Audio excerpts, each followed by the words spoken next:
অভিনেত্রী সামিয়া অথইকে মারধরের ঘটনায় দুদিন ধরে আলোচনায় অভিনেত্রী তানজিন তিশা। পুতুলের বিয়ে শিরোনামে নির্মিত ফিকশনটির শুটিং সেটে এই ঘটনাটি ঘটেছে। সেখান থেকে গোটা টিম নিয়ে মধ্যরাতে লাইভে আসেন তিশা। জানান এই দুদিন তাকে নিয়ে যে অপপ্রচার হয়েছে তার পুরোটাই উদ্দেশ্য প্রণোদিত।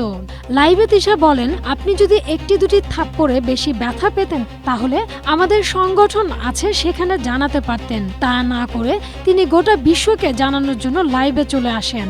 তিনি তার লাইভে আমার সম্পর্কে যেসব অভিযোগ এনেছেন তা আমার 12-13 বছরের অভিনয় ক্যারিয়ারে খুবই দুঃখজনক। তাই আমার মনে হয়েছে এ বিষয়ে যারা অনুরাগী আছেন তাদের সত্যটা জানানো এখনই দরকার। অভিনেত্রী আরও বলেন, এটা কারো পূর্বের পরিকল্পনা ছিল।